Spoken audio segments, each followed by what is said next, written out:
ते ठामपणे आहोत आणि त्यांचं जे उपोषण चाललं त्याला आम्ही कायमस्वरूपी पाठिंबा देणार आहोत. राजेंद्र राऊत यांना पाठिंबा आहे जरा कुठेतरी मराठा जरांगे पाटील असतील किंवा राजेंद्र यांची मागणी आहे मात्र सरकार धर्माची काय असं वाटतं. तुमच्याच प्रश्नात ह्याचं उत्तर आहे. सर्वात महत्त्वाची बाब म्हणजे गेल्या अनेक वर्षापासून मराठा समाजाला ओबीसीतून आरक्षण मिळालं पाहिजे ही रस्त्यावरची लढाई अनेक मराठा बांधव लढत आहेत.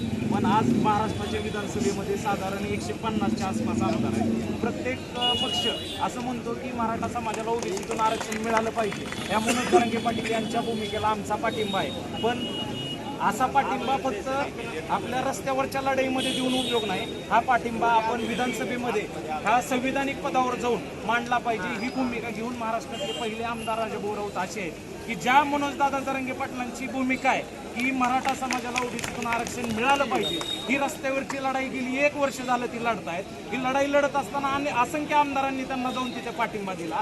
आता 31 खासदार त्यांच्या फक्त नावावर निवडून आले, त्यांनी पाठिंबा दिला. पण एकही मनोजदादापाशी जाऊन ठामपणे म्हणला नाही की दादा मी तुमच्यासोबत आहे, मी संसदमध्ये हा विषय मांडतो, मी विधानसभेमध्ये हा विषय मांडतो, माझ्या पक्षाला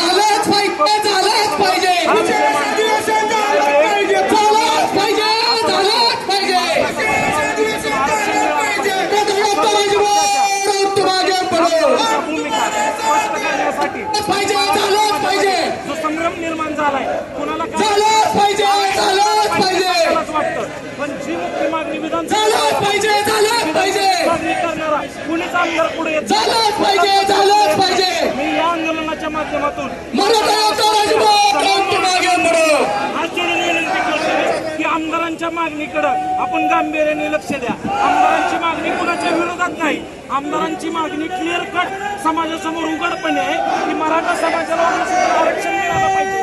ही भूमिका तुम्ही रस्त्यावर न मांडता, मीडियासमोर न मांडता, आंदोलनात न मांडता विधानसभेत या विधानसभेच्या पटलावर अधिकृतपणे तुमची भूमिका मांडा, जेणेकरून या महाराष्ट्राला समजेल की खरंच या मराठा समाजाचा ओबीसी मधनं आरक्षण मिळालं पाहिजे. याचा खराखुरा संवैधानिक पद्धतीने कुणाला पाठिंबा आहे आणि ह्या अखंड मराठा समाजाला कळेल की खरंच या मागणीच्या मागं खंबीरपणे कोण उभा आहे. मी महाराष्ट्रातल्या तमाम मराठा बांधवांना हात जोडून विनंती करतो की महाराष्ट्रातला पहिला आमदार आहे जो या छत्रपती शिवचरणी मराठा समाजाला ओबीसीतून आरक्षण मिळालं पाहिजे म्हणून भूमिका घेऊन ज्या सत्तेतल्या महायुतीला या आमदारांनी प्रथम पाठिंबा दिला तोच आमदार आज सत्तेतल्या महायुतीला सुद्धा विचारतोय की तुमची भूमिका स्पष्ट करा. म्हणजे खरं या आंदोलनाला संविधानिक पद्धतीने विधानसभेमध्ये कोण भूमिका देणार आहे हे आपण लक्षात घ्यावं. तुम आगे बढ़ो, हम तुम्हारे साथ हैं.